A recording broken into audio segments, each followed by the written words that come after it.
You are now listening to a I Want My Podcast Studios production. And I know, you want your damn podcast. Here you go. How's the store going, Nicole? None of your business. I want my sex tonight. More Biggie. You're a user, Mohammed. I did the BJ, no for real. Bitch ass, slut ass whore. You don't like it? Why are you wasting money going to Grenada? Good night. My name is Miguel Perez, and I am one of your hosts. And I am EJ Edmonds. I'm the other one. What's up, ladies and gentlemen? Glad y'all are back with us for another episode. All right, before the 90 days, let's go. Kisses That's to right. your foreheads, by the way. That's right. And EJ, before we even move on to anything else, I want to give a huge shout out to all of our Patreon members that have signed up this month. For example, Melinda, Maggie, and Jennifer. And Jennifer. Yep. And EJ, get ready for this one. I'm ready. Betsy, who was like, you know what? $1 does not take you to Turkey. $1 does not buy you Gucci pants. Let me up my game. And she did. And she donated a little bit more. She made it rain on us. And she's definitely wants us to go to Turkey, get Daniel Boom hats with the raccoon tail on him, and get them you a House of 11 dress because you want one of them. Exactly. I want to get a House of 11 dress and get them Gucci goddamn pants. So please, EJ, give a huge shout out to Betsy. Yes. Much love, Betsy. We really appreciate that. We really do. We do appreciate it, everybody. Because, like I said, there's so many podcasts out there that are just they're good, they're great, right? They're all wonderful. But the fact that you chose to donate some of your hard-earned money towards us, and you decided to kick something back to us, it means a lot. It really does. It really does. Could have been anywhere else in the world tonight. Yeah, but you're here with us. But you're here with us. I appreciate that. We really do. We really do appreciate it, and I just want to say thank you. That's all. I really just want to say thank you before we even got started. Now, yeah, he really wanted to thank y'all. I did. I really did. Also, I fair warning to everybody. I am very, very drunk. Wolferstein won today, right? EJ, Wolferstein won today. Wolferstein, they won today, 1-0 against. Wait a minute, stop right there. Stop. Can we introduce our guest? Speaking about football, our special guest today is another person who's also in love with the sport. A person who not only is in love with this show, but also has a connection to this show as well. Of course, I'm talking about the great Rob. Wait a minute, wait, shut up! Don't talk yet. You can't wait. Here. Boom. Okay, now go. What an introduction. Thank you, Miguel. Thank you. It's a pleasure to be here. Welcome, boy. Welcome. I know Wolverhampton. They wandered into a lead and they wanted the Premier League of trash. But anyways, I'm happy to be here. I love this show. Hate watching this show, and best of all, I love talking about this show with two amazing people like yourselves. Oh, kisses for your forehead, Rob. God damn it. Or high fives to your forehead, whatever you decide. For your foreheads if you don't like them. There you go. Now, EJ, I want you to I want you to get this one, okay? Because I know you love little shit like this as much as I do. Rob is wearing a Peru shirt, not just a Peru shirt, a Peru jersey from the national team. Do you know why, EJ? Why? Because he from Peru. Yes. You know who else is from Peru? Mahogany. Exactly. Mahogany is from Peru. Boy, Mahogany. You're watching this. Para ti. Arriba, Peru. Para ti. There it is. There it is. So Rob's like, listen, I'm gonna wear my Peru jersey, and it's all. And this is what I love with Rob. I don't know if you guys know, but Rob and I did an episode about football and 90 Day Fiance. And it was like honestly one of the fucking most successful podcasts we've ever done because we taught people about the clubs that we were talking about, and we also talked 90 Day Fiance, which was like insane. All right, I didn't listen to that episode because fuck football. That's all I gotta say. That's all I got to say about You're that. supposed to pretend that you actually did listen to the show. I know, right? But, all right. I started listening to it. Then life happened, and I forgot to finish the rest of it. But I'm gonna do it now. You made me feel bad. You're right, Rob. I should listen to it, but I really didn't. Like, I don't want to hear you motherfuckers talk about no soccer. I don't understand. I don't even know all the rules, dude. Well, that's the thing. Like, you don't need to. You listen to it and you go, okay, we're not really talking about 90 Day Fiance. We're talking about soccer. But like, we don't really talk about soccer. We're talking about 90 Day Fiance. This is what I'm saying. Like, I don't know if you noticed, but this here is I Want My Podcast Studios. We recap reality shows. Okay? Bro, every once in a while you gotta get off road and be like, hey, listen, I gotta do something that I really love. I ain't mad at you. Do your thing, man. Do your thing. And Rob and I did, and Rob did most of the research. He found out more of the things that I just that we fucking went over. And listen, that episode is on Patreon, so make sure you check it out. And it's a great Rob episode. seems a lot smarter than you. So I mean, there's that. So I mean, he might have had better shit to say than what more kitties obsessed. do. I'm just more obsessed. I have no life. That's what it is. No, Rob. You were a wonderful fountain of knowledge when it came to That's football. right. Rob lives matter. Yes. Okay. They Rob. do. Rob's lives. Yeah. That's silly. That is silly. All right, but today, everybody, of course, we're going to be talking about 90 Day Fiancé before the 90 Days, Season 5, Episode 13. I did not catch a title. There's no fear in love. How do you feel about that? Whatever. That's why I got to. It's like, man, fuck y'all. Y'all don't even try. We fail y'all every week, and y'all don't get no better. Yeah. Look, if somebody told me that. This is just like that shitty kid in the class, like you're a teacher, you'd have tried everything. He's like, you know what? Just sit your simple ass in the corner till June. That's all I want out of you. Just sit in the corner till June, whatever. Like, that's how I feel with this right now. Rob, what do you think about this title? Look, let me tell you. If somebody told me that, I'd be scared of them. Okay, because they're talking crazy nonsense. Okay, it's like one of those people that like are preaching in the subway, you know, who are like just talking to themselves. And this is one of those things they would say as they mumble something and they beg for change. Like, I'm like, no. I would go to the other side of the platform and start checking all my angles, make sure he don't get me. All right, this is crazy talk. You know? Yeah, it's like just somebody walks up behind you. Shh. There's no fear in love. Like, wait, what? That'd be some creepy. In all honesty, that sounds like a 1980s song, you know, like Michael Jackson, Janet Jackson. There is no fear for love. Well, actually, how does the song go, Mig? Make Ready? up a song right now. I was about to sing it too. There's no fear for love. Boom, boom, boom, boom, boom. In love. Boom, boom. There's no fear in love. Boom, boom, boom, boom, boom. There's no fear. Boom, boom, boom, boom, boom. In love. Boom. Boom, boom, boom, boom. There's no fear and love. Boom, boom, boom, boom, boom. Good job, Mig. Good job. So Miguel, actually, to me, there's no fear in love sounds like a Bible verse from the Matt Sharp Network. You know, it's like the book is sharp, verse bend, page 8 or paragraph 2. Ben. I love it. The book of Ben, right? The book of Ben. The book of Ben, where nothing goes wrong in his eyes. Like everything he does is right. Everybody else. Because I mean, up, like, look at Ben. Like, it's funny. Like, that one quote had us all three thinking totally different things. Because that sounds like some stuff like he'd walk up behind us, like, "There's no fear in love." Like, it sounds creepy to me. You think it's an 80s song, right? And you think it's a Bible verse. What do you think it is? What do you think it is? M. Night Shyamalan needs to direct that movie, by the way. There's no fear in love? Yeah. See, look, Mig's got ideas now. Look at his little... You can see the little hamster running in his forehead right now. Look at him. What? Fear. No, I'm still thinking of the choreography. Like... Jesus. We told y'all Miguel was drunk, right? Because we meant it. I opened with it. Okay. Yeah. Just in case y'all are forgetting. I was very specific. Yes. Got you. But EJ, you did not tell us what you think when you thought of that title. I did. I said it sounded like something a creepy dude would whisper in somebody's ear before they abduct them. Oh yeah, that is creepy.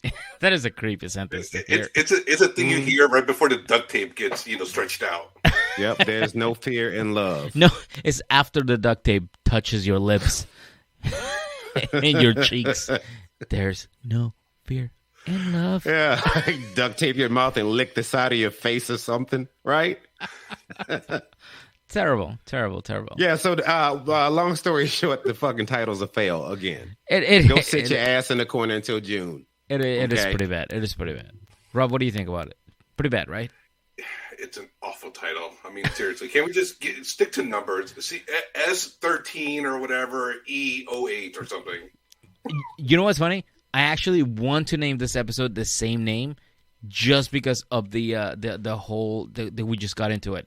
You know what I mean? Like, we just talked about it and made it funnier.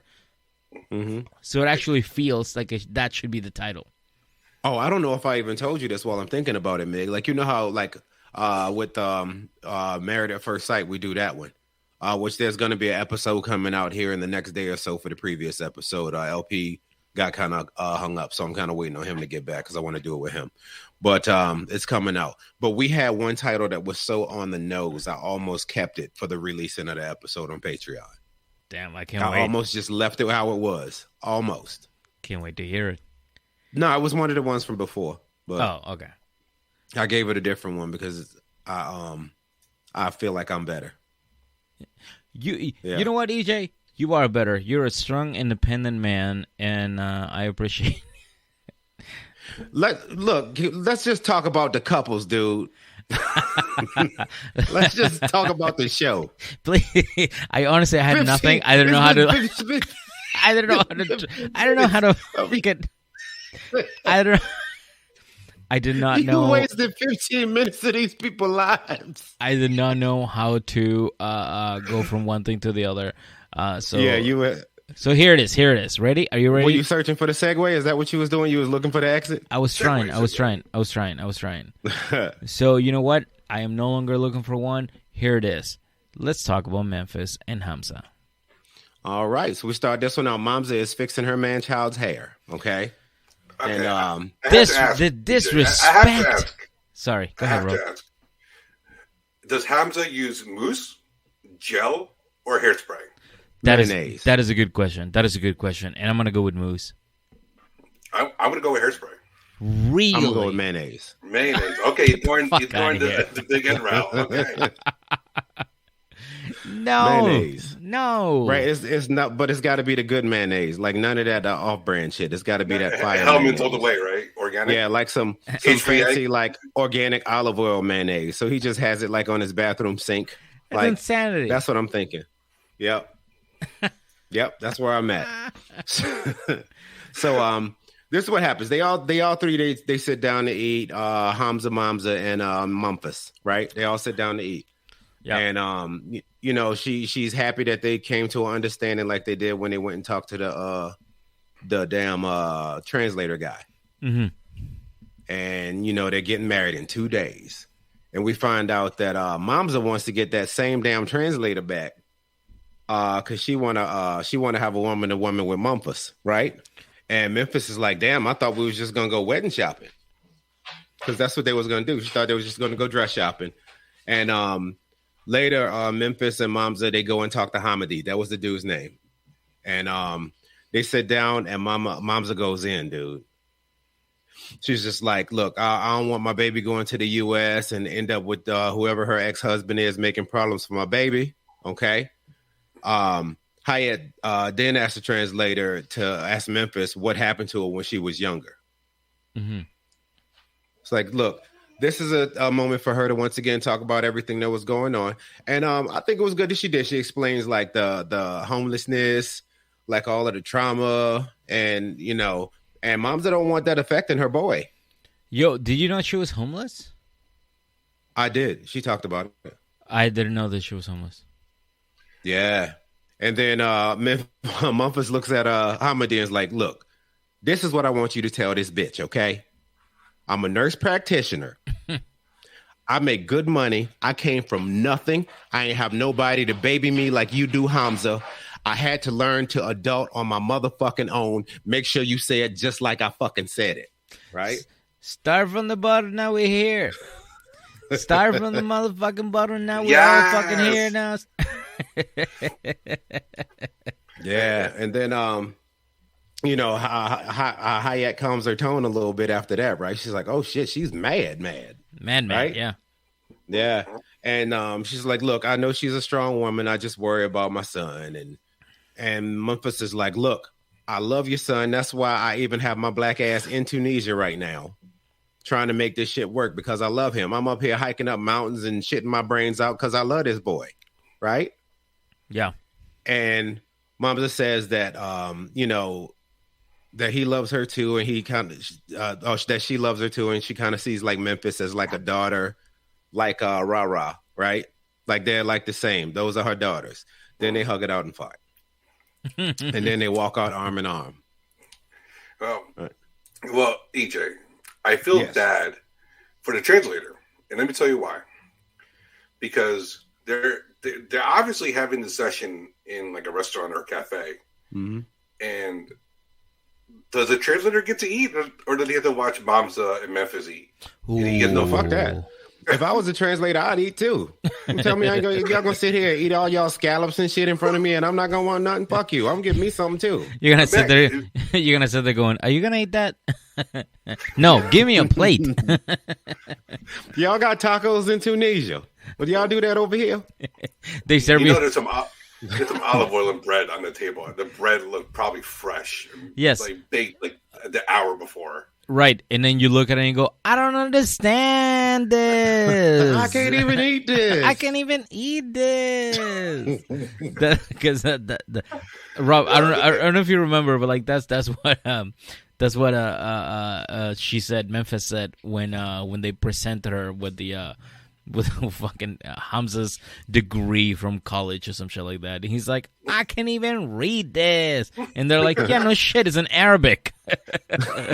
She's like, "I don't understand." It's like, "Yeah, of course you don't." Like, well, look, girl, you asked me to see it. Here you go. Like, you can tell me. Exactly. She's all reading from left to right. I think Arabic, you read right to left. If I you do. Correctly. You do. Yes, it is. That is correct. So she can even read it proper direction.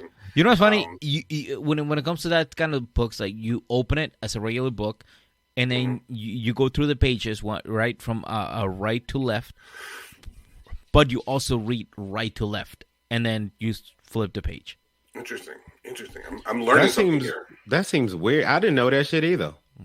You know that? So like, and I hate to like, it's dismissive to say they read it backwards, but they kind of fucking read it backwards. Because that's and it's funny you say that because like that's the way you learned. You know, you so for them you read backwards. Yeah, we're backwards people to them. We're all backwards people. All right, who got more people? I think that decides who. How many? What's the percentage of people who read from left to right? I don't know. In comparison to the percentage of the other ones, because I think you know, if it's, I think we just got to go on the ratio then and push. We still win. That's how I feel. So if it's 50%, we win. I don't think that's how it works, CJ. I see what you're saying, but I don't think that's it works. But that's a good. That you know what, you had good intentions. You had good intentions. Oh shit! All right, we back. Did anybody catch the translator using his fist like this? Like he was like pumping himself up or something for one of the translations. I did not. I was like, what did he do? What did he translating there with his fist? No, Rob, he wanted to murder his 15 seconds, bro. Like he got another one. It was like, hey, you want to get on this show again? Because Mom's the one to talk to you now. And he was like, word. And he was in there. He spent like hours on his hair, right? Mm-hmm. You know what I'm saying? He picked out socks. We ain't see that nigga socks at all, and I bet you he had some dope ass socks on. Okay, he was crushing his extra 15 seconds of fame. Yeah, right. he watched Love Is Blind and he copied Shane. I don't know if you watched Love Is Blind on Netflix, Rob, but I did not. EJ had to ready like bash me for it, and I told him about it so far already. He gave me a good read. Okay, yeah. Well, I mean, I will just fast forward through everything, and I will just say he did not like to wear socks. No, I ain't never seen this man with a pair of socks. I bet you his feet smell like wolf shit. They had to smell bad. Like Wolverine shit. Yeah, Wolverine shit. Yeah. Shout out to Wolverine, by the way, for beating whatever bum-ass team they beat today. You're no wrong about it. Yes, Everton, which Frank Lampard is the manager of right now, and he's not doing a great job. They hire him because he's just a dummy manager right now. Okay, Miguel. Rob gets it. Rob gets it. I get that. That's for part 2 of our Soccer 90 Day Fiance party. There you go. Man. So later we're back in Tunisia, and the girls are all going traditional dress shopping for the wedding. And Memphis decides to call her mom on FaceTime, so she can see the whole trying on dresses and everything. She tries on a bunch of outfits, I guess you call them. Yeah. Like, you can't really call them dresses, right? They got like wedding pantsuits. How you know that was a thing? Pantsuit wedding. You're getting married dressed like Hillary Clinton, right? Oh God! Let the record show that EJ went there, and I wanted to, but hey, it is what it is, man. Pantsuits, right? Rob, she is synonymous with pantsuits, yeah. So Hillary Clinton, that's what I got. But she did have the one she came out in. She looked like Elvis. But it was like it had inflatable legs or some shit. She come out looking like Gumby with an Elvis suit on. She came out. She was like, hello. Thank you very much. Thank you very much. Is it Elvis from Memphis? I have no idea. Oh, I believe so. There we go. So. Connections. No. Actually, Elvis is from Arkansas. Oh. But I don't believe you. Yeah, no, he's from Arkansas. I don't believe you, dude. What do you mean? Because Miguel lies. Miguel lies. He would just make up some shit that ain't true. Rob, okay, I do lie. So all right, so he was. I do lie a lot. All right, here we go. I have become this show's Where is Elvis step Presley boy. from? I have become this show's step boy. He was born in Mississippi, but he died in Memphis. Oh, yeah, he was born in Tupelo, Mississippi. Yeah. But I almost got you right. He's from Arkansas. No, I don't fall for your bullshit. No more. It's been so many times, bro. I'm sitting there and I'm like, "Word, is that true?" It's and he really was like, convincing. "Nah, I made all of that up." Yeah, like, cause I'm gullible as fuck sometimes, especially like in the midst of a conversation where I don't have to feel like I have to fact check the boy I'm talking to. And then he'll say some shit. I was like, "Word, that's true." It's like, "No, I made all of that." Yeah, no, I do some wild shit sometimes, and I'm like, sometimes I believe it. I'm like, "Is that true?" I'm like, "Yeah, it is true." I'm like, "Yeah, you're right." Yeah, EJ, you need to keep me around to be the 20 reality of this show to keep Miguel in line. I need to be the step boy. Something, because Miguel asked, he will lie. I will lie. Yeah, no, it's pretty bad. It's getting out of hand. Yeah, so basically they agree on a pantsuit, and she gets on a pantsuit. It did. It had a cape and shit. It was dope. Right? That's what Shane from Love Is Blind wanted. Please. Yo, you see that one dress she tried on? Like, it looked like the dress that Shrek wife wear. Like, you can't. Fiona. Like, yeah, you can't get married in that, Memphis. Come on now. You get married to Shrek in that.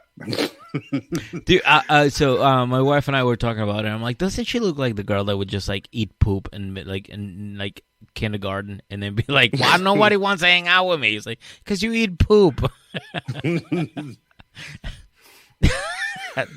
Again, I make a little shut up. I don't know. She did not have enough probiotics in her diet. No, something. She's a weird individual. Can we all agree on that? Yeah. Well, what I find funny about the whole wedding dress shopping scene was at the very tail end of it, Memphis, freaking, or Hamza's mom just starts mocking her in front of her, walking all funny. Did you see that? I did.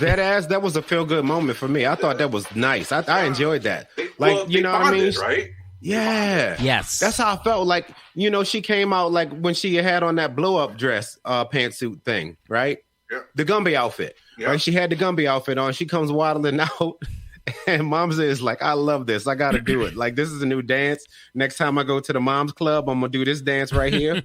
and she was doing the walk, and they had a big laugh about it, and I thought that was really cool because it was just a long fucking like laugh.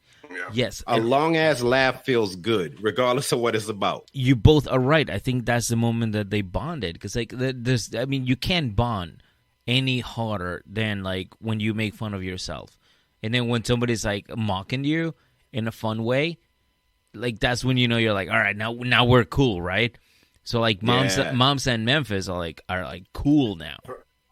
Yeah, for all those who watched Inside Out from Disney, this is a core memory for them. Yes. You're absolutely Very right, much Rob. so. That was a very good movie, I thought. Inside Out. It was a very well put together movie. Shout out to them for that one. I thought that was good. Boom. If you haven't seen Inside Out, it's pretty fucking cool. Miguel, like, I ain't got no damn kids. You watch that stuff by yourself. I'll be watching Love After Lockup. I'm getting fucked up and watching Love After Lockup. It's like, man, I thought your life was cool. It's pretty sad, actually. You get drunk and watch reality TV? That's fucked up. That's sad. Hey, at least people like to listen to you do it. That's true. We're not just talking to ourselves. Let's just go with that. If we were talking to ourselves doing it, that'd be a little weird. And that love is worth $1. It is $1 damn. $1 damn. But I like I said at the beginning of the episode, there's people that are like, you know what? They do go above and beyond. So here is more than $1, which you are more than welcome to donate more than you can. But all we ask is for $1. All right, and we're gonna put it towards the podcast. We're gonna make sure that everybody here, you know, Marie, LP, and everybody gets paid. We'll make sure that everybody gets an equal. No, I'm just kidding. We're gonna fucking buy Gucci pants and we're gonna wear them every day. Until the day we die. Buying drones, son. We got drones coming. Yep. We got drones coming. No, we don't. Yeah, we got drones.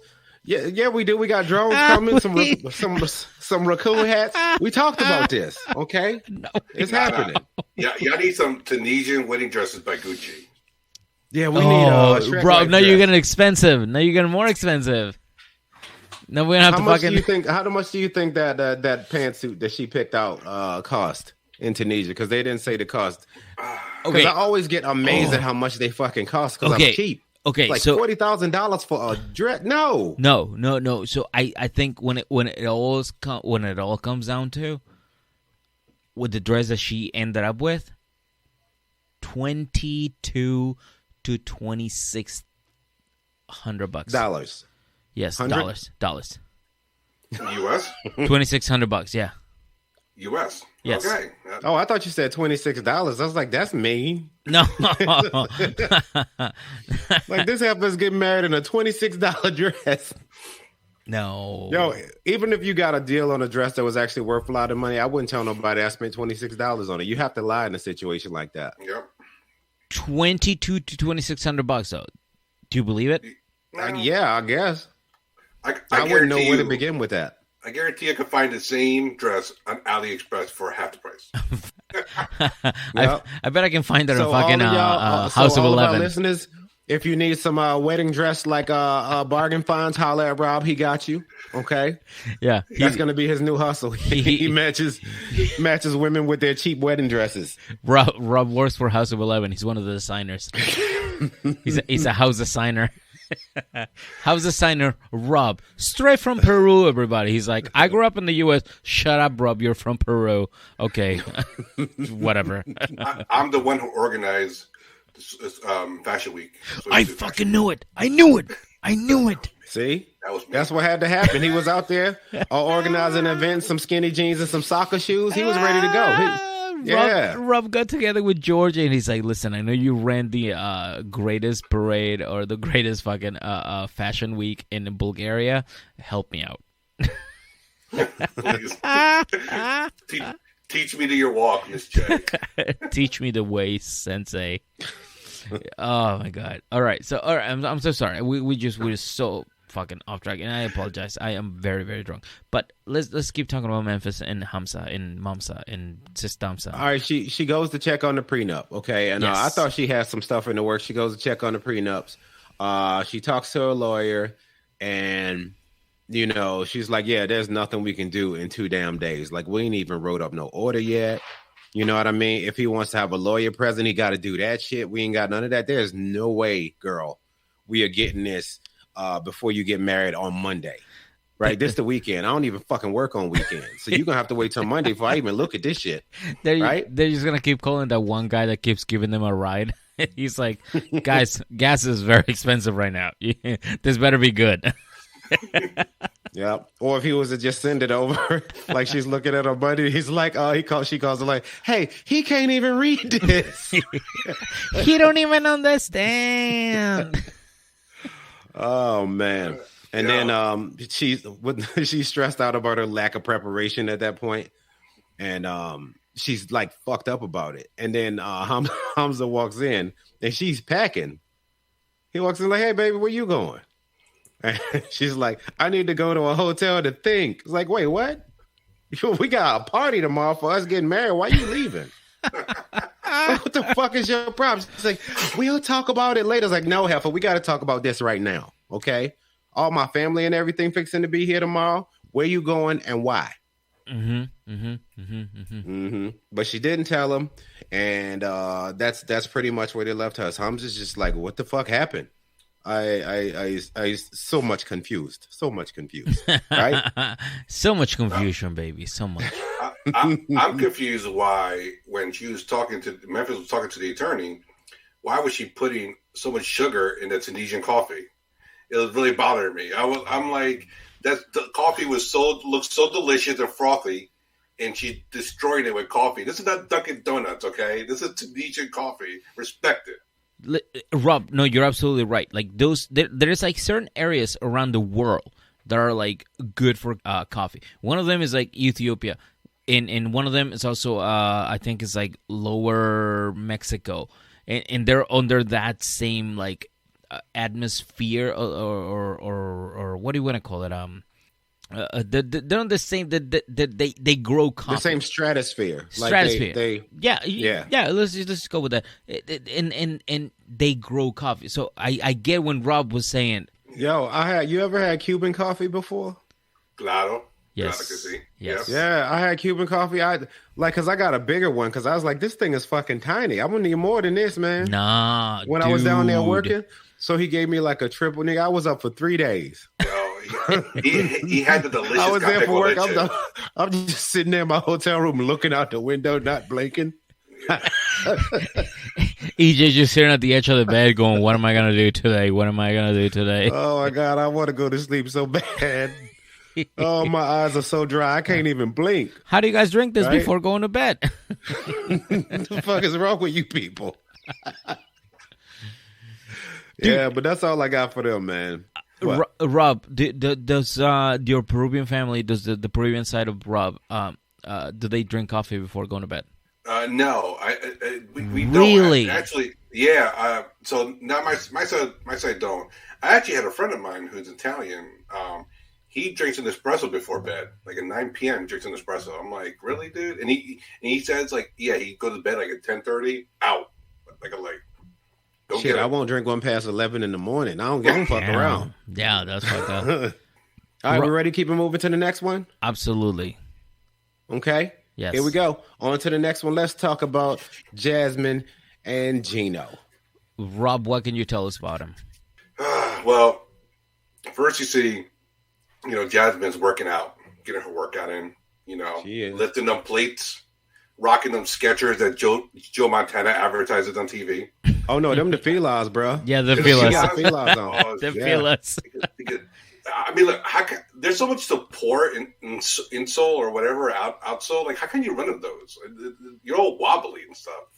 So that girl don't be running. You ain't seen her run nowhere. She be in the gym lifting up shit. She just, I stand in one place. I don't need no running shoes. No, you're right. I have not seen her. You don't even see her on a treadmill, none. I have not seen that, but I've seen her power walk leaving Gino in the cabin. Remember that? So, yeah, no, that's true. See her run when I see her run when she took his hat. Yeah, that's right. Hey, girl, do you think he's cheating on me? No, I think he's just a little bit confused. You're absolutely right, girl. He's cheating on me. No, that's not what I said. I want to go fuck his life up. What? That's right. And then, so Jasmine working out, doing her thing, burning some calories. And here comes Gino, in the mandals, definitely not working out. does not have the Panama hat on now. He has a different hat. So he's recycling the hats, and then, he senses that Jasmine's in a mood.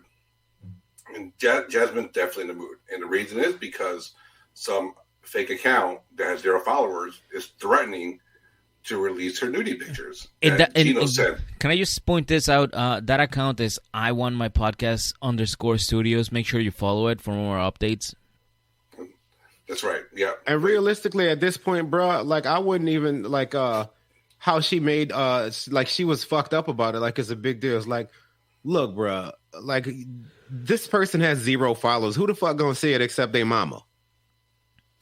Like, basically, and like, and she's not that famous.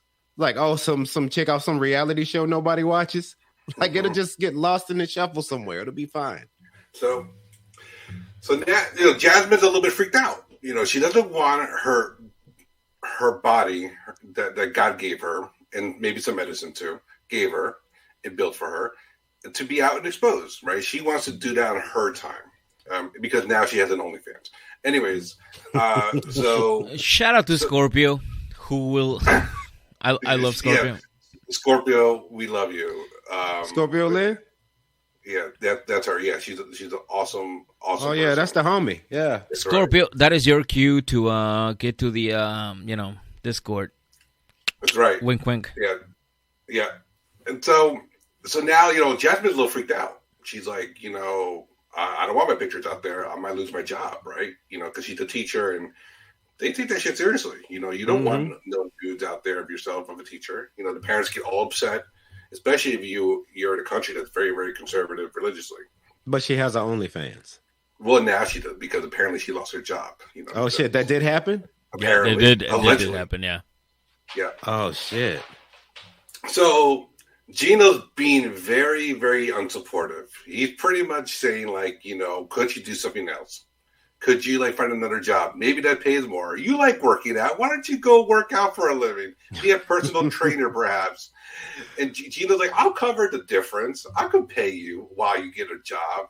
Bro, and the fucking balls. And the only thing I'm thinking about is, I can do it. I can pay for everything you got. I'm like,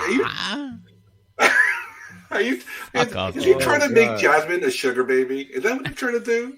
Like a back-ended sugar baby? The fucking balls, bro. Do you realize? I want you to understand this. She basically came to him. The woman he loves comes to him and be like, "What you did hurt me really bad. Okay, this could get me in so much trouble. I could lose my career." And he's like, "Well, I guess do a career change. Fuck it, it'll be fine." Well, Gino could also lose his fake career. You like dog walking or anything? Do you like dog walking? Right, dude. What about Gino? He could lose his fucking job as the fake gym teacher from the United States of America college gymnasium where he works at. What? According to Jasmine. Remember, he's like, hey, so by the way, I told my mom that you're a fucking gym teacher. He's like, what? You know, definitely if he's teaching gym, he's wearing New Balances. You know that. And a hat. And a hat, definitely. Okay, kids, for next class, I suggest y'all wear the $3.95 Skechers. They're really comfortable, actually. I would terrorize that teacher. Man. So naturally, Jasmine is pissed. You know, why wouldn't she be? Walks out of the gym. Yes. Doesn't even finish her workout. Doesn't get the cardio in. You know, which is a darn shame. You know, you gotta get the cardio in, right? It's good for you, of course. Get the blood pumping. And so fast forward a little bit. You know, now they're sitting at the table, and that is where Gino's Panama hat went. Jasmine has it. Jasmine's wearing Gino's Panama hat, and so that is why Gino's wearing his blue hat. He's wearing his blue creepy stalker hat. You know, the Walmart. Because the Walmart like Jasmine. Yeah, Jasmine ain't in. She even. I think she even mentioned it in here. She's not in cute mode right now. She's like, look, I don't feel like fixing my fucking hair. There's about to be some cameras on me. Let me just put this dumbass Panama hat on. That's right. That's You right. know what I'm She saying? must- yeah. Yeah, she's like, look, I don't give a fuck. Like, I ain't even brushed my teeth, motherfucker. My armpits stink right now. I just know I got to go in this camera. Let me at least put a hat on because I am going through it right now. That's right. And you know what? She learned from the best hat wearer in the show. Exactly. Oh, God. Yes. Yep. Nobody has more experience than that guy with hats. Yeah. But And so Gino is like, so Jasmine's feeling really unpretty at the moment, and she, you know, she's making some comments about like, you know, her eyelashes or eyebrows. I mean, and Gino's solution is to treat Jasmine like a sugar baby and said, you know what, I will pay for your eyebrows to get done. And Jasmine just gives him the look of death, pretty much. Like, what the fuck? What is wrong with you? Yo, this man just don't get it, man. It's like you sit there and watch it like, oh, you ain't gonna get your eyelashes back. Like, no, man, that's not what I'm saying. You can't be this damn dumb. You can't be. Nope. Right? But he is this damn dumb. He's a total fool. Oh, shit. And, you know, they go back and forth about this for a little bit. And now there comes to the point where Jasmine does not want evidence reports. She wants email reports. She's like, I need to go through your email. Give me your iPhone right now. Let me go through your email. And now here, the first thing I thought about was, she's going to go to the spam folder and look at all these spam messages of nude girls, you know, that Gino definitely did not, you know, request, or maybe he did, but just for the sake of argument, he didn't. He definitely did. Like, he definitely did. His, like, escorts, like they'll see email exchanges between him and Sugar Booty 69, right? Come on, let's all fucking let's be real. And it's a spam folder, right? And Jasmine's so like paranoid, she's gonna think that Gino has been cheating on him with the spam mailbox and all the spam messages come through. And so she's going through the Outlook or the Apple, you know, mail app, and she sees a folder called Travels, right? Mm-hmm. And she comes across an email that says Legoland. Now, this is a big mystery. Now, I'm really confused about Legoland because we don't know. We know Gino has no kids. Gino did not have a kid with his ex. No kids. I thought Legoland was one of those places like Chuck E. Cheese where you can't go unless you bring a kid. Gino's a nerd, dude. I mean, there's some people. Look, Lego has a cult following. Lego in general has a cult following. Okay, there's a demographic of people who live and die Lego. Right. This is like the mecca for Lego lovers. I agree. No, listen, I agree with everything you're saying about that, but at the same time, it's like there is people that are weirdos that just want to get out there and go into the fucking Legos without kids, and I think Gino's one of those. It just creepy to me. I mean, like, look, it is creepy. I had fond memories of the shitty pizza at Chuck E. Cheese, and so many years ago, I made my sister go with me. She's much younger than me. I said, look, let's go to Chuck E. Cheese because I just want to have the pizza one more time, right? She was like 8 and wanted no part of Chuck E. Cheese. And so I thought Legoland was like that. You have to bring a kid in order to be accepted because if you go there as an adult, people look at you funny. They should. Yeah, he tried to take his sister. His mom, his sister was like, "Man, fuck you and that mouse. I ain't going to that place." People used to look at me and Jenna funny because we used to walk by the dog park and we used to hang out outside of the dog park. Like we would just like, you know, like hang out there like that. We would just sit outside and go, "Oh, look at those dogs! Look at that." Yeah, y'all are sitting out there looking like a couple dog nappers. That's what I was about to say. Yeah, we're creeps. We're creeps. Y'all trying to steal somebody's multi cockadoodle do. You was trying to steal it. We look like it, yeah. But now we got dogs, and now we go in there and when we look at other people out there, and we go, look at those fucking weirdos, and we're like, oh yeah, we used to be those too. Yeah, like they're inside now, and the people are looking. It's like, no, dogs. See, we have dogs. We're good. We're good. You know, Miguel, your couple costume for this coming Halloween. Yeah. You need to be a Dalmatian, and Jenna needs to be Cruella de Vil. That's a good one. But I think we're gonna go with no custom, and then we're gonna go to the dog park and just give out treats. Y'all should go as Jenny and Submit.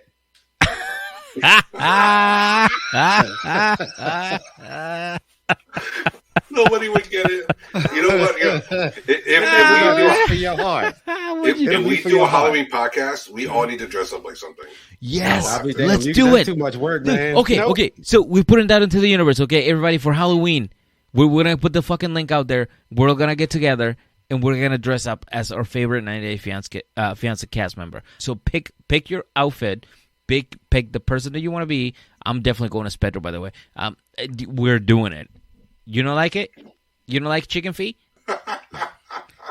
I can totally go to Zeusman too. You know, I go there for you. Anything you want, I can do for you, girl. Ziad? Yeah, I love the Rebecca. Rebecca is so sexy. Yes, so much sexy. Yes. Dude, all day. I can do it. By the way, I am very, very drunk. Please do not pay attention to me.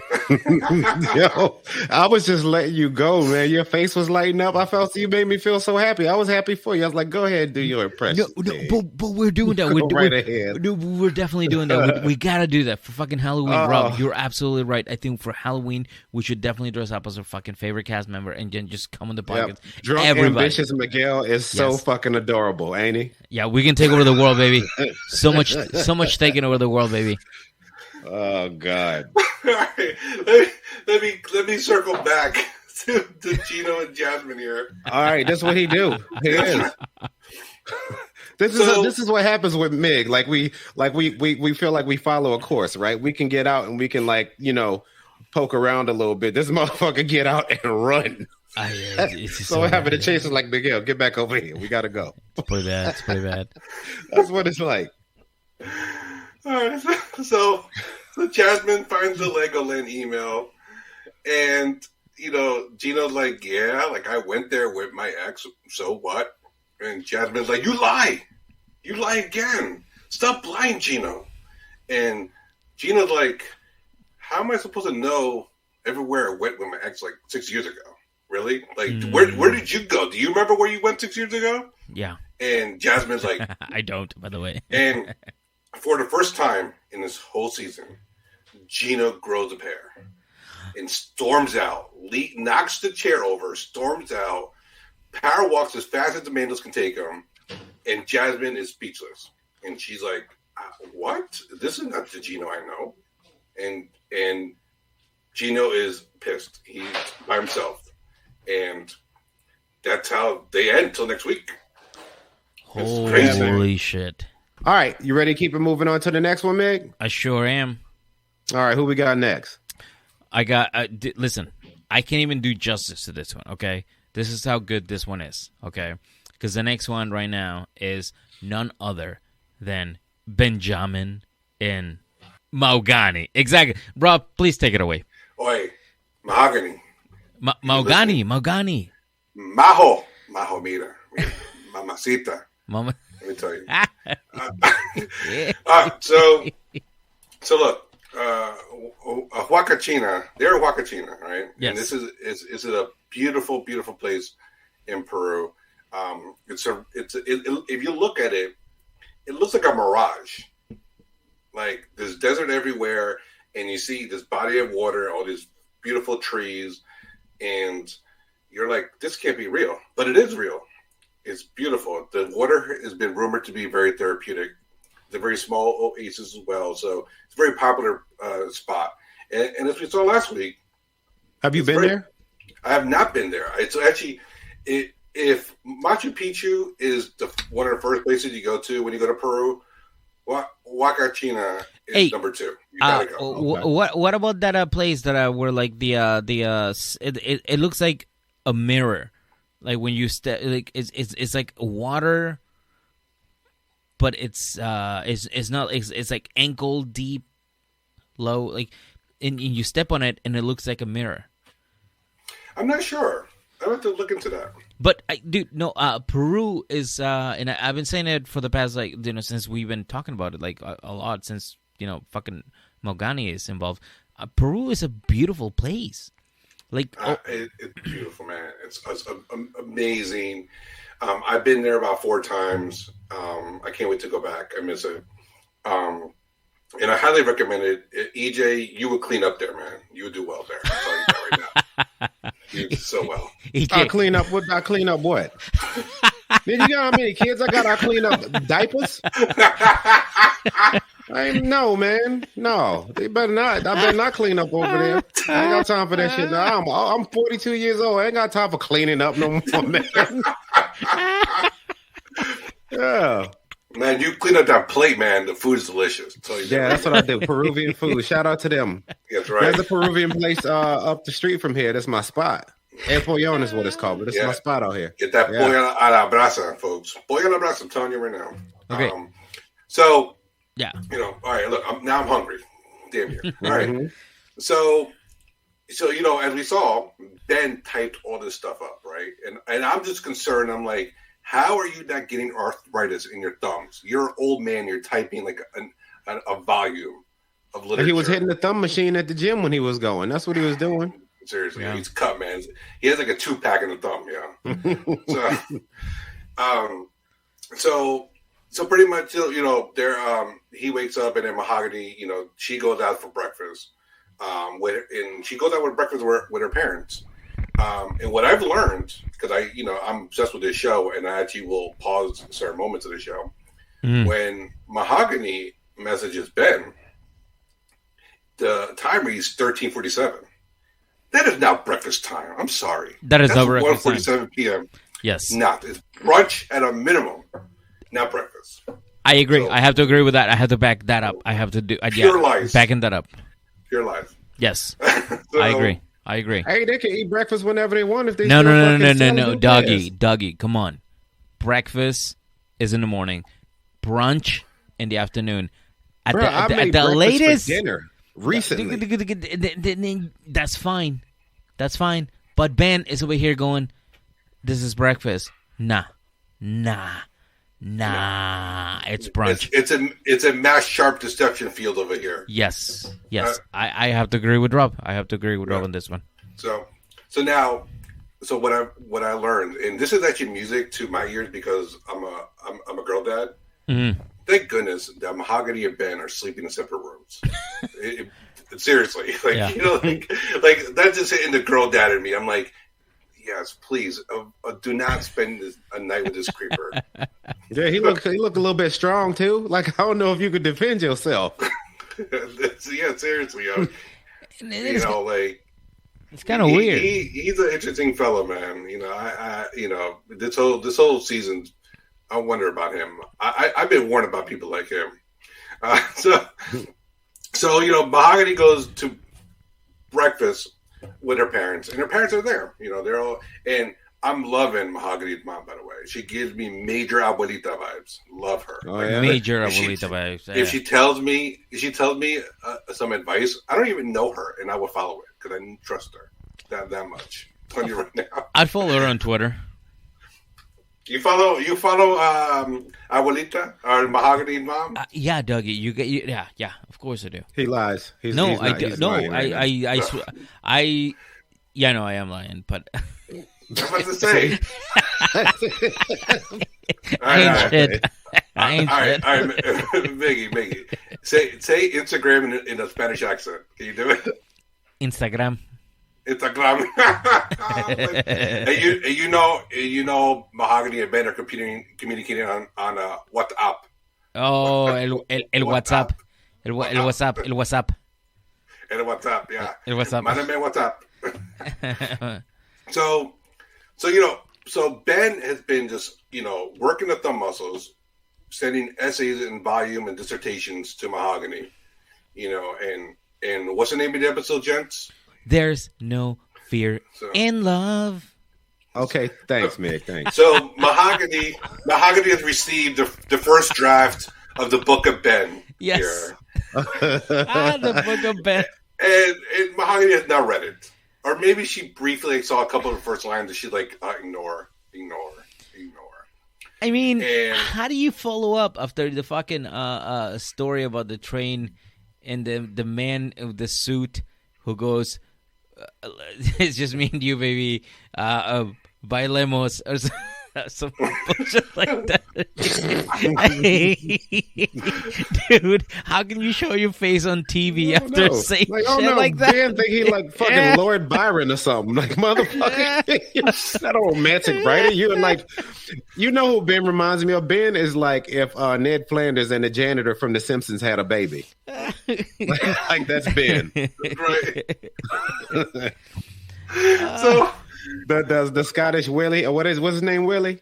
Willie, yeah. If Ned Flanders and Willie had a baby, it would be Ben. Yeah, it would be just cut up individuals talking about verses. So, all right, so Mahogany, you know, she thinks that they're going to have breakfast with Ben, right? Yes. But you know, they're going to have breakfast by themselves. But the parents are there, right? And yes. Mahogany parents are like, you know, kind of like talking to her and everything. And so now they're wondering where Ben is, right? So Mahogany, you know, texts Ben, be like, hey, what's going on? Why aren't you here? Blah, blah, blah, right? And then Ben's over there packing. I don't know what he's packing, but like he's doing a terrible job at packing. Doesn't even fold the jeans, just throw them in a gym bag. I'm just like, I'm very type A when it comes to traveling, and I'm just like, I'm cringing over here. I almost had to fast forward a couple times because I didn't want no part of it. It was bothering me. Because of the way he was packing? Yeah, it's just atrocious. Well, I mean, if he gets it in the bag, what does it matter? It's going to be all wrinkled, man. How you going to impress the parents with a wrinkled jeans?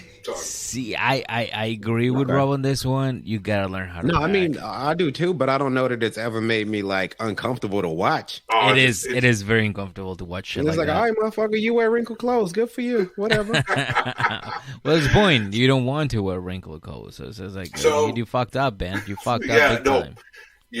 Look, if you bring some wrinkled jeans around abuelita, they ain't happening, yo. Doggy.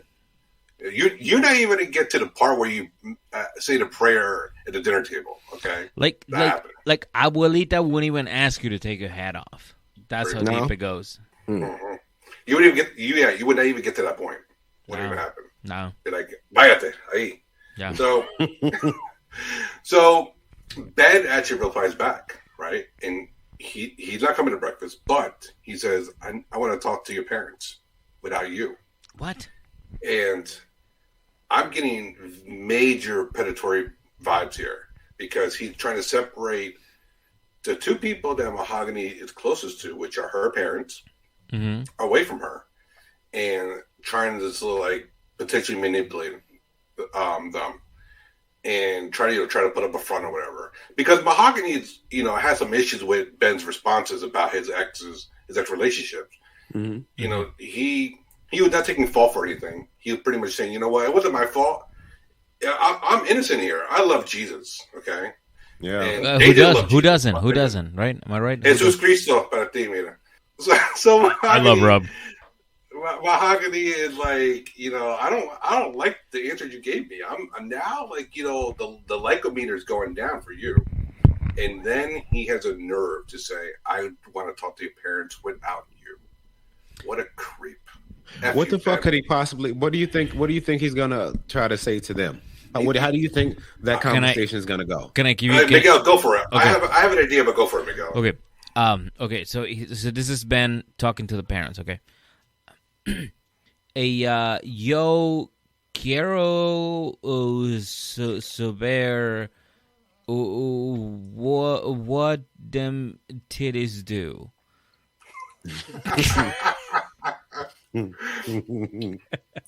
See, I thought they were just going to share AARP information. They both pretty much. They about the same damn age, right? Yeah. I'm sitting there thinking, like, what could you possibly have to talk to them about that Mahogany can't be there? You know what I mean? I just can't. I can't figure out. So, what do you see as the manipulation here? I don't like the separation. I don't like the separation. Like, I want to talk to them and not you. To me, like, their package, Mahogany feels very comfortable with their parents being there. So to me, trying to break that apart, it seems like it's like divide and conquer, maybe. Yeah. So yeah, I just, I don't like that at all. This weird culty dude from Michigan is trying to hit on one of my country women. I take it very personally. Don't like it. Yeah, I didn't think she was real for real. Goddamn. I didn't think we was gonna see no Peruvian woman on this show. Like, Yo, that's what I thought we was. Rob, that's how I felt. That's how I felt about Kenny and Armando. I was like, you fucking coming out here taking our fucking decent man. Hey, look, Kenny's a really decent man. He's a great father. The kids love him, you know. So yeah, he's a good one. And now he's down in Mexico. So I'm happy for him. But you know, I was praying that Mahogany was real because I'm like, I need someone from Peru on this show. I've had too many Colombians, Ecuador, Brazil. Brazil is a lot. Brazil is a lot. Brazil a lot, right? I gotta say, Brazil and Colombia are very prolific when it comes to 90 Day Fiance. That's right. Tunisia. Tunisia is like Asia. Is it Asia? No, it's Africa. Africa. It's Africa. So I gotta say, it's very much like football here, you know, where like Brazil dominates. Because like honestly, you can't find anybody better than Kirlaim. No, Kirlaim. She was in the very first season when she was like, "I am United States." Kirlaim. Kirliam, yeah. You can't beat Larissa. You cannot beat Larissa. Yeah. Like Larissa is like a fucking. She's the like she is what everybody should strive to be. Can we agree on that, Rob? I think we probably because we definitely don't want to strive like Killiam to fall in love with their adult predator. But the closest thing we got to Larissa is Natalie, and she is a goddess, honestly. A goddess, yes, right. She's a goddess, honestly, she's a goddess. Natalie's just dopey. Like she's just so dopey. Yeah. But she's. Oh, sorry. Go ahead. Sorry. Yeah, but that's pretty much it for Ben and Mahogany. So Mahogany, if you're listening to this, let's go August on my roast chafa. Me and you will chat. I have an interview with you, and then maybe Miguel will give you a little piece of that Patreon money so I can buy my Gucci pants. I would be more than happy to do so. I would. Yeah, I'll expense it to the I Want My Podcast corporation. The roast chafa that me and Mahogany would share. Ladies and gentlemen, I want to go ahead and let you guys know that we have a Wakachina tier now too. Okay, so subscribe on the Patreon, the Wakachina tier. We're trying to go there too. Okay, that's right.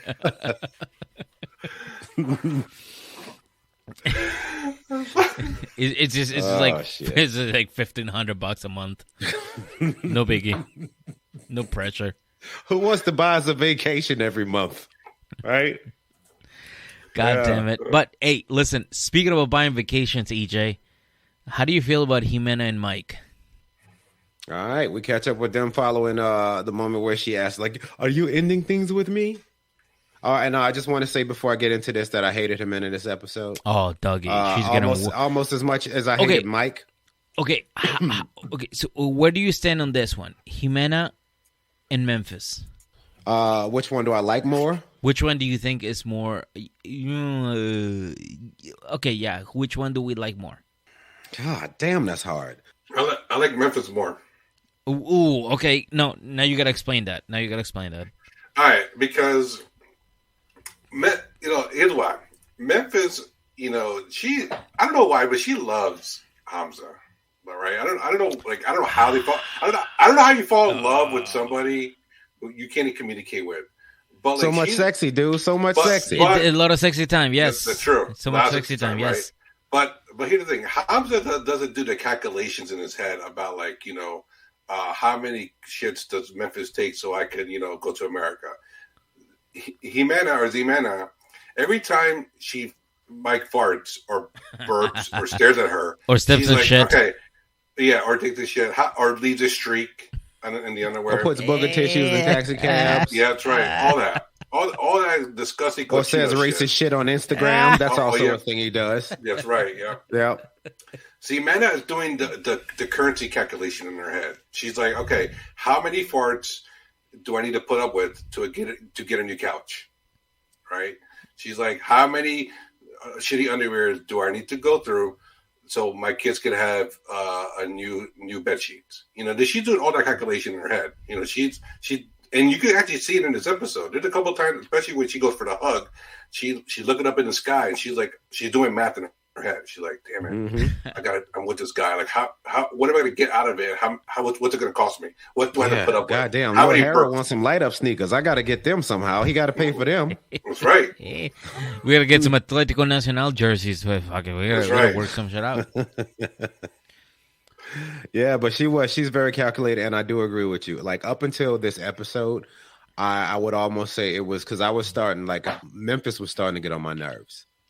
So I was like, all right, 1,000. I don't care for Jimena, but I like Jimena a lot more than Memphis until what happened in this episode. Oh, okay. And, okay. I'm gonna tell you what happened. Okay, yeah, please. All right.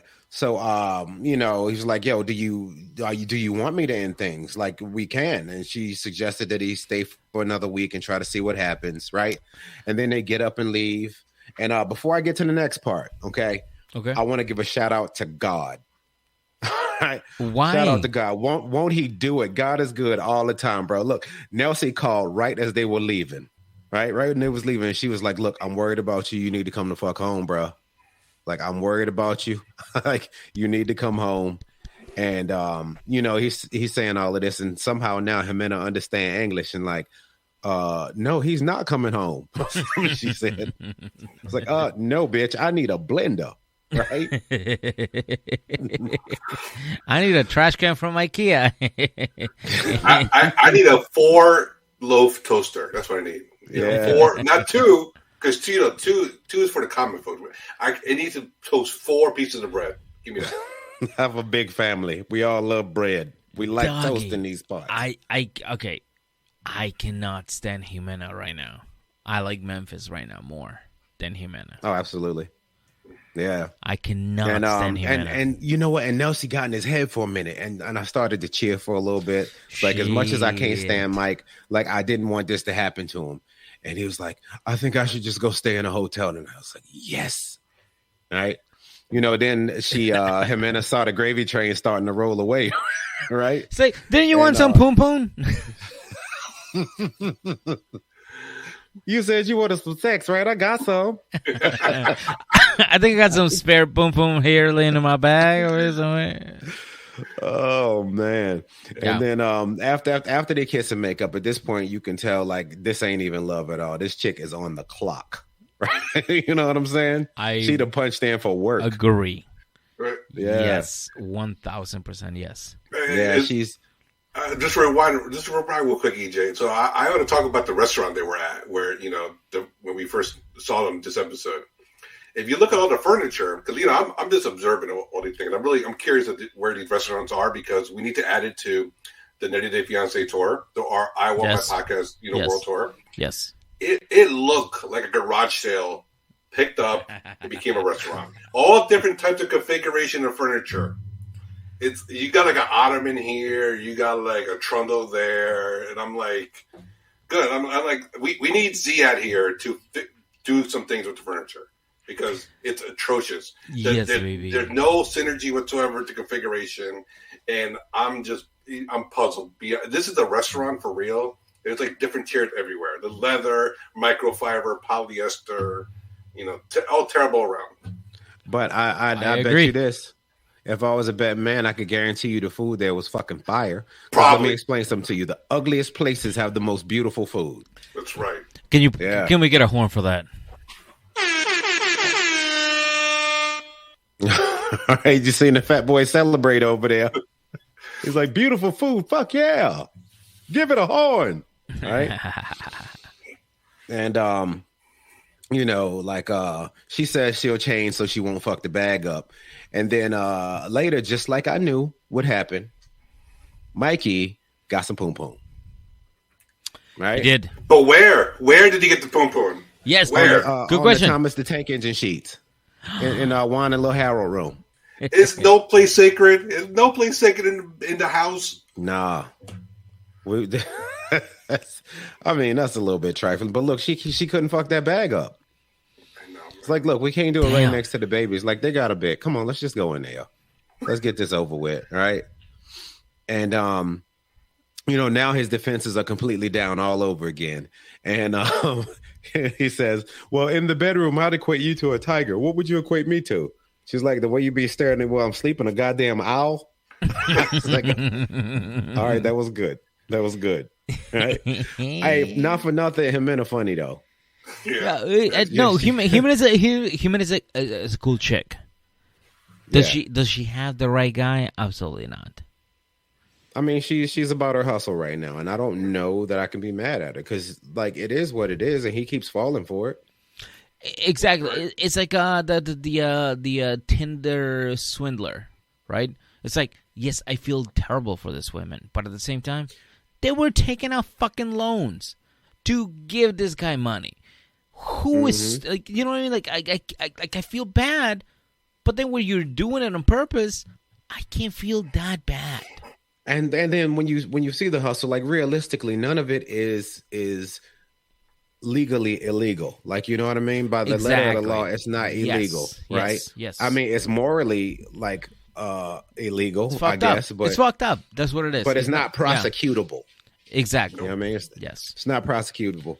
Yes. And so later we catch Jimena taking Mike on a date because once again, she's not trying to fuck the bag up. She went from being disgusted with him, like, to being fiance of the year in a period of about 24 hours, right? Facts. Like, she hated this dude's guts a day ago. Yep. Yeah. But And now she they're going to says- Abu Dhabi. They're going to Abu Dhabi.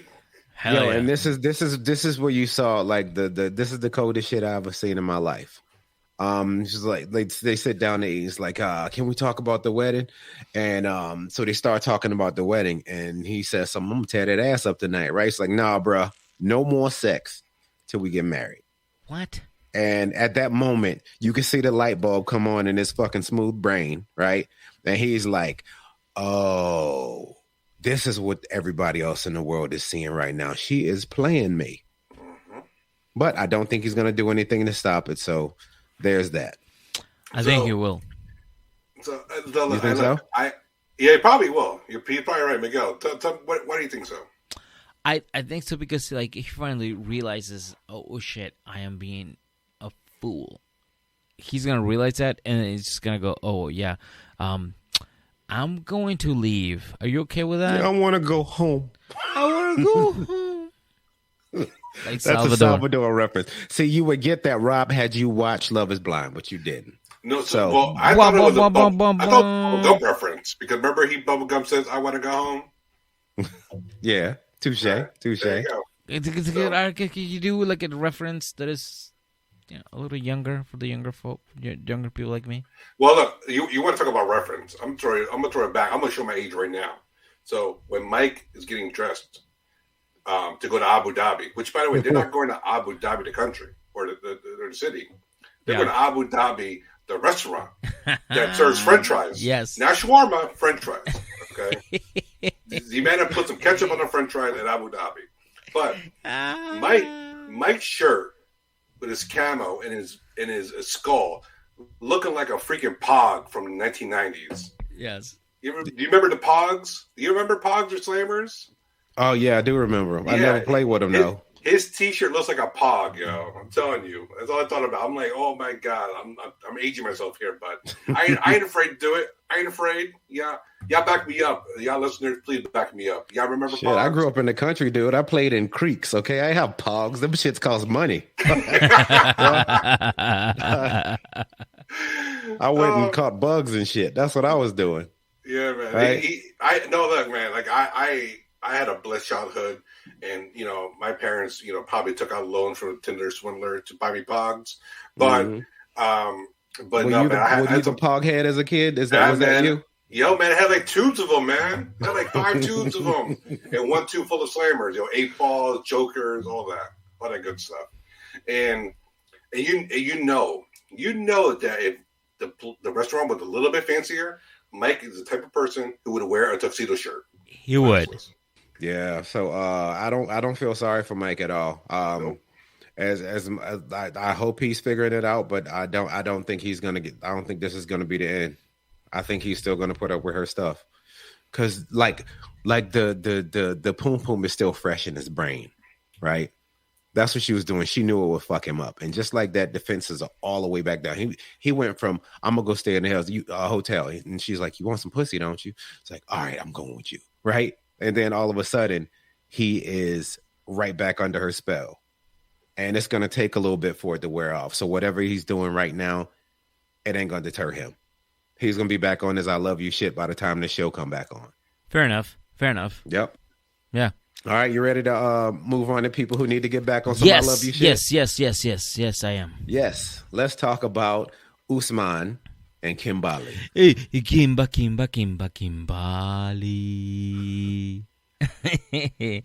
I go there for you. Anything you want. Oh, My love. I got the fire. Sorry. All right. Let's get to it. All right.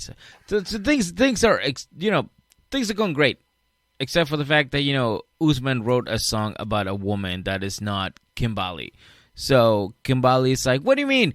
What do you mean? You wrote a song about another woman named Zara, and then named that song Zara, and then you invited me here to watch the video named Zara, and then told me that the song is not about me." He's like, "Yes, Kimbaly, the song is not about you." And she's like, "But I do not talk to her." But I do not like her. I do not respect her. I do not like her. Why do you, EJ? Why don't you give the guy a Zamunda accent? Because I can't nail Nigerian right. It just sounds like Zamunda. Because I done watched more Coming to America than I did Usman. So I'm trying to meet somewhere in the middle. I'm just not doing a good job. Bro, just called you out on it. That's so beautiful. Yeah, it is. I tried. It's worth a shot, right? Yeah. You miss all the shots you don't take. True that, EJ, giving it the college try, man. Good job, man. I was pretty proud of myself. Thank you for shooting my self-esteem to shit. Oh, shit. So Kimbaly calls Vanessa, right? Because she's like, "I need some drama because my shit is not popping. I need some drama." And Vanessa's like, "What's up? I'm a cloud chaser. What do you need?" And Kimbaly's like, "Well, he pretty much wrote a song and shot the video. And I came here, and he told me that the video was about other women, but turns out it's not. It's not about me." And Vanessa's like, "Bro, did you see? What? Yo, did you see in the talking head, man? Like she was sitting there pissed off. Just looked like Zara come to Tanzania and blacked both her damn eyes. You seen her sitting up there looking like a fucking bloodhound. I was like, Kimbaly, put some makeup on. What are you doing?" Dude, yeah. I'm telling you right now, her eyes were all sunk in. Is a yummy, dude. As soon as she got the yummy, she fucking switched. She flipped. She's like, fuck trying to be cute. I got him now.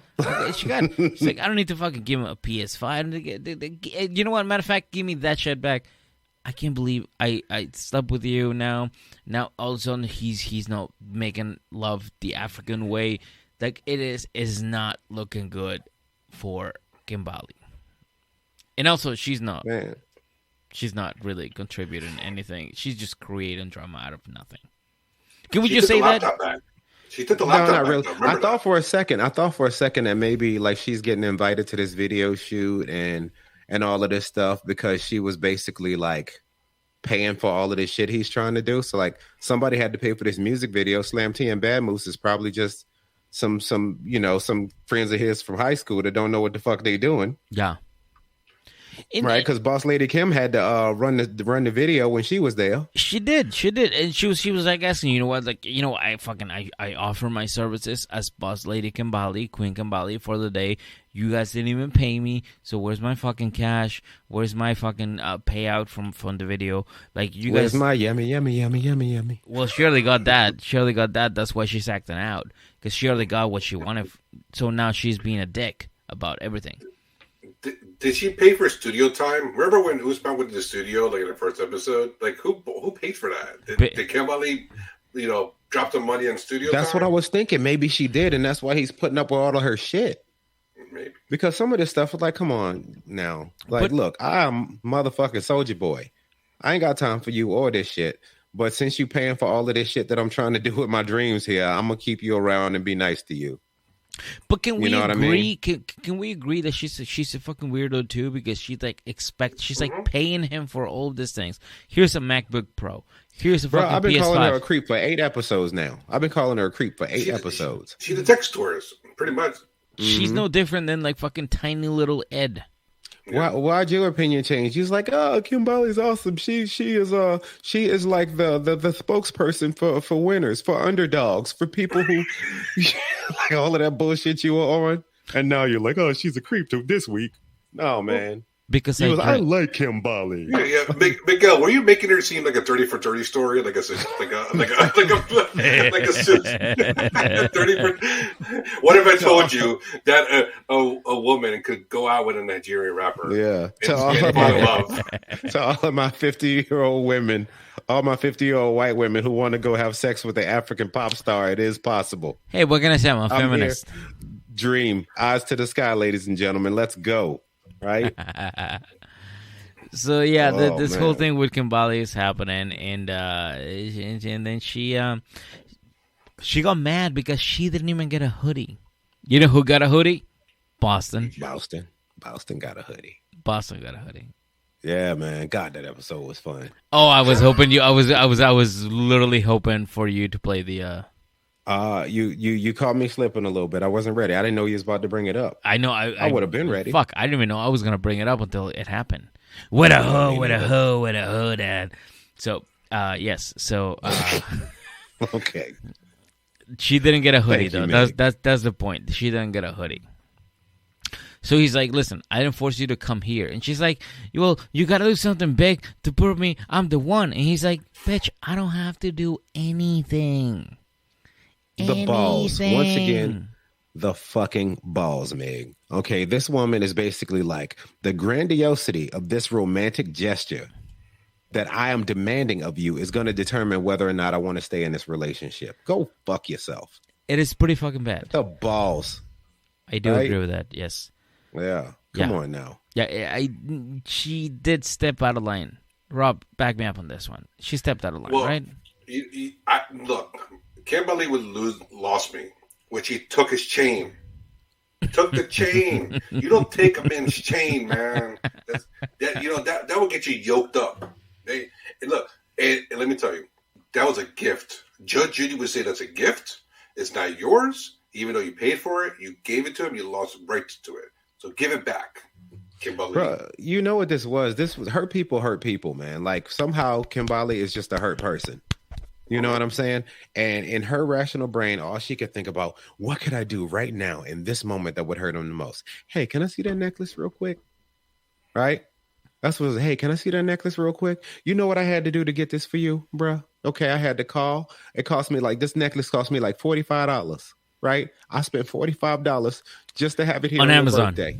Yeah. On Amazon. AliExpress, remember that. House of 11. This is the thing that she knew would hurt him the most, that would get under his skin the most, because she's threatening to leave, and he's kind of just like getting to a point where like, look, I'm not doing this with you.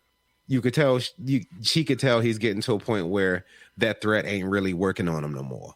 It's not making him change the way he acts, so she's got to go bigger. How about I snatch this motherfucker's chain, right? And then tell him I'm leaving tonight. Little soldiers chain. Yeah. Yeah, where is Kimbaly getting the money to leave tonight? You know how expensive that plane ticket is? It's probably like $4,000. All right, well, let me explain something to you. Like I said, Kimbaly might be funding all of this shit that he's doing. Maybe it's starting to make sense now. Well, look, she had major coin and she could get a PS5. Okay, we know and the MacBook Pro. She did not wait in line for a PS5. She bought that thing secondhand. And the MacBook Pro. And the MacBook Pro. There's a chip shortage, So, bro, I'm telling you, I think she was funding some of his shit. That's why he's even putting up with it. Mm-hmm. Yep, she is a sugar mama. Hell yeah! And Usman's a sugar soldier or whatever he called himself. But that's what's happening. I think he's getting money off her, and that's what this is all about at this point. Just think about it. He's like some old white woman's fantasy now. Like, I want to fuck an African dude, a pop singer. Right there. Oh, he's trying to make it. He actually has pretty good music. This will get me on TV, right? And I'll have him by the balls because I'm paying for everything he's doing. So I can show up to his video set and act like I run shit because I technically did pay for it. Mm-hmm. Mm-hmm.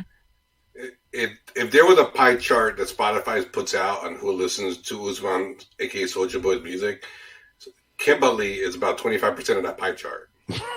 Me and Mig are the other 50%. And then Slam T, Bad Moves don't like it. Oh my goodness. So yeah, that is basically what's happening. What's happening with Soulja Boy and Kimbaly. Kimbaly. Yeah. Wait, did you see that in Kimberly's room? She kept like the hat that they had from like the Zero or whatever. I did not. No. She kept it. The little straw hat, whatever, the green straw hat. She kept. Oh, the Spice Farm. It was from the Spice Farm. Oh, the crown. The crown. Yeah, she kept that. As a souvenir. Yeah. She's gonna wear it down the plane and go through TSA with it. Yeah, what did you think was gonna happen when he followed her back to the room? I thought they were gonna fuck. Did you think it was? You thought it was gonna be one of those like? Yeah, I was thinking that too. I was like, this about to be makeup sex. Fucking some raw sex. You know what I'm saying? Yeah, in the jungle, the mighty jungle, there Usman sleeps tonight. The Kimbaly sleeps tonight. Yeah, but I mean, sorry, go ahead. What was so crazy, like it was even on the same thing because basically she's just basically trying to squeeze him for what she wants him to do. Because when he follows her back, when she was like, "Look, either you comply with my demands, or I'm flying out tonight." And then Usman was just like, "You know what? Have a safe flight. Bye." He just left, and she was sitting there looking dumb, right? She's like, "He's not coming back, is he?" No, he gone. He's like, have a safe flight.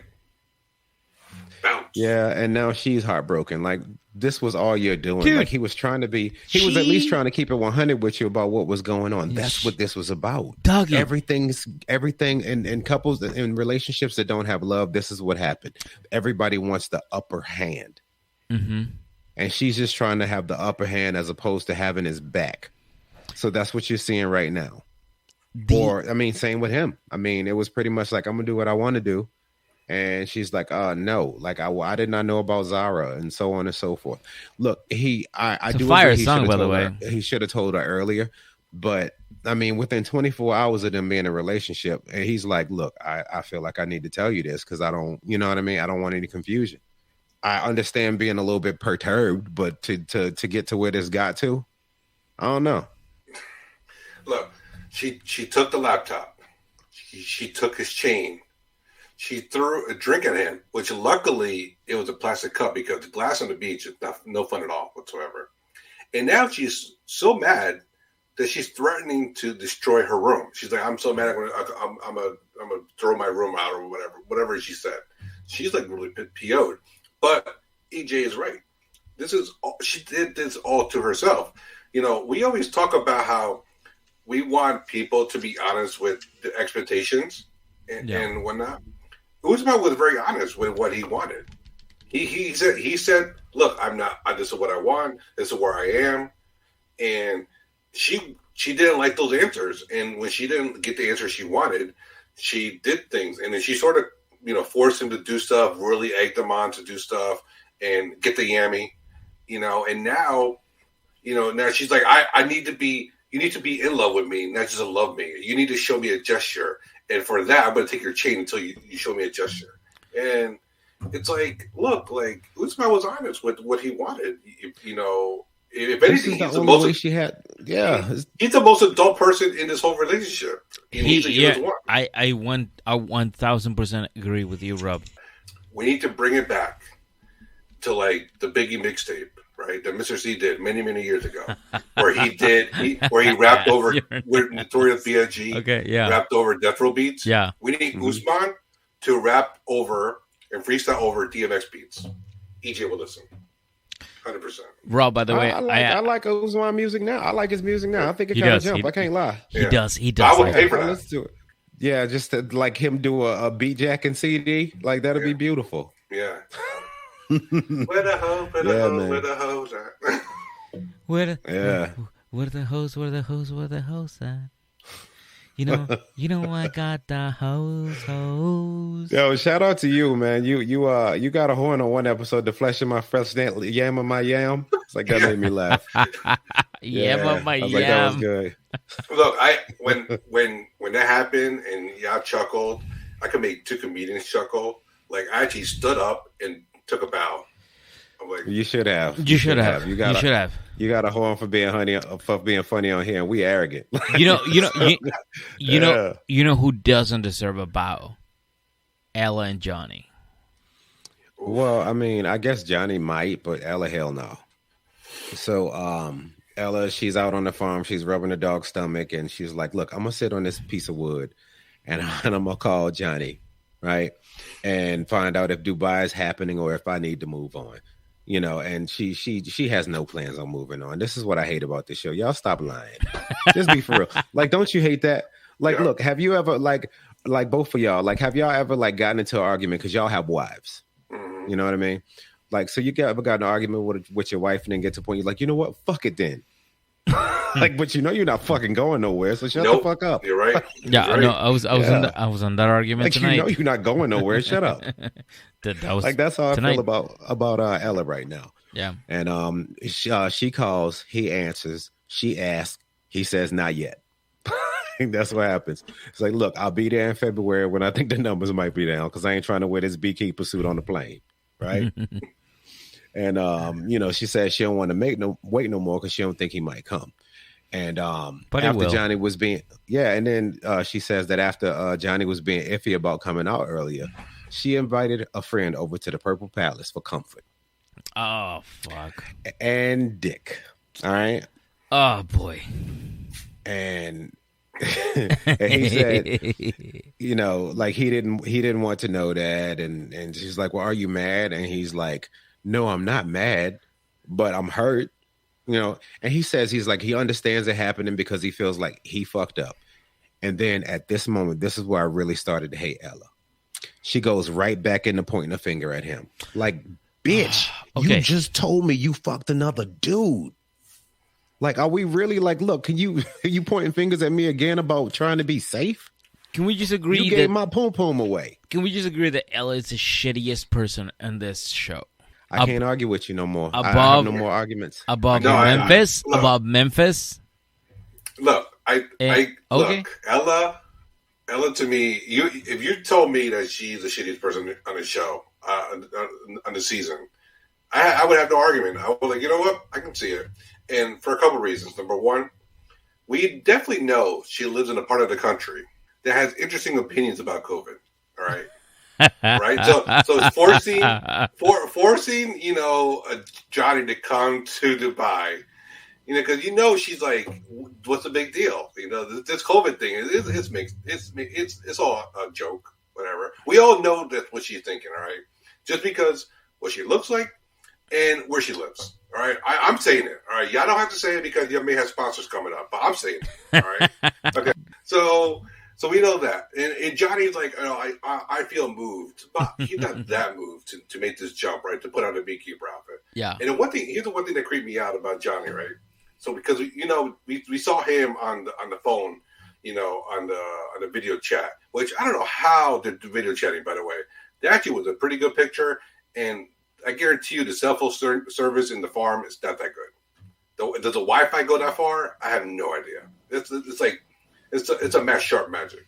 Yeah, Fair I'll enough. tell you something. People who run farms and shit, they make paper, bro. They do make paper. People who run farms make paper. They probably had a motherfucking tower put on their property. Probably. You know what? Like you know what? the cows probably shit at the bottom of their cell phone tower. It you know what? It's probably the only cell phone tower in the whole in the whole town, but they're next to it, right? But the one thing that weirded me out was, what is Johnny writing? Did anybody see Johnny writing stuff while he was talking to Ella? I'm like, what is he writing? Is he doing homework? Is he writing Probably a trying to letter? write the words in English, dude. He's trying to keep it all together. Maybe He's like, I don't want to say the wrong words, you know? but he's actually like physically going like this, like, you know, with a pen. He's Old school seen all pen. the Yeah, he's seen all of the other 90 Day Fiance episodes. He's like, don't say the N word. Right? That was at the top of the paper. Right? Redneck cowboy. Okay, yep. Okay. Check mark. I cover that. He had talking points for the call. He is. I'm serious. Like Chinese people be about they shit sometimes, man. They grind. Like he thinks out every move he makes. Yeah. And I don't know that that's a bad thing. And this is what pissed me off more than anything. After all of this, like, he's clearly not harping on her infidelity at all. He's groveling to her. For lack of better terms, he's baby, please don't leave. Baby, please don't leave. Right? I'm just sitting there like, yo, you just told your boyfriend that you had some other dude's dick in you. Like, look, I'm not harping on that. Look, I'll be there in February, and you shouldn't give me any shit about it now. Right?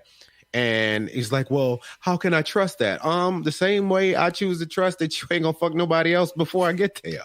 And I think it's because I'm drunk, but fuck her. No, I had a fuck Kimbaly a couple of episodes ago. I wasn't drunk when I said it. I just no, Kimbaly. Kimbaly's a hero. She's a doer. And see, Rob, there you go. There you go. Yeah. Let's face the facts. Let's face you put your facts against my facts. Kimbaly is a winner. AJ, if you pay close attention, you can hear the sound of a flip flop. Mm-hmm. Well, wait, EJ, you missed one of the craziest things. Not only is Johnny groveling, he's gonna go buy a diamond ring. Yep, he's gonna go buy a diamond ring. Diamond ring. You know what? You fuck somebody else, a friend, quote unquote. Now it's a fuck buddy, by the way. And I'm not mad. I'm just hurt, and I'm going to buy you a ring for fucking somebody. And she is definitely going to do it again.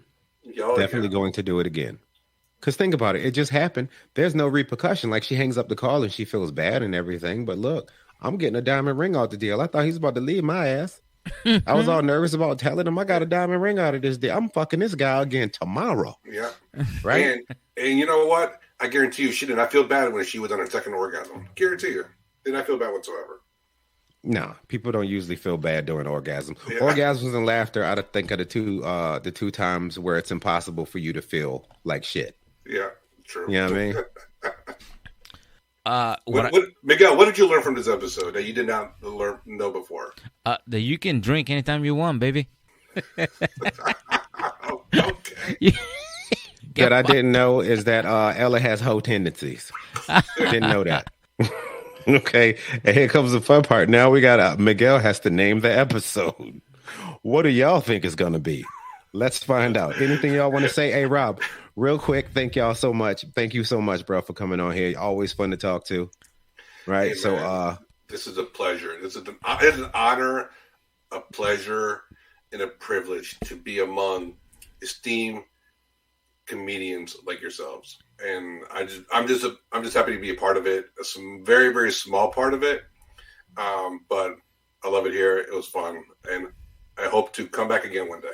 All right, kisses for your forehead, Rob. Kisses for your forehead, bro. Guys, thank you. Thank you for letting me be on here. Of course, man. Of course. Meg, anything else before we get out of here? Yes. Before I land this plane? I love Kimbaly. But all right, look, you know what? Listen. Look, all right, so until the next time you hear us recapping something, all right, this has been Before the 90 Days, Season 2, Episode 13. Should I stay or should I go? Have a wonderful night.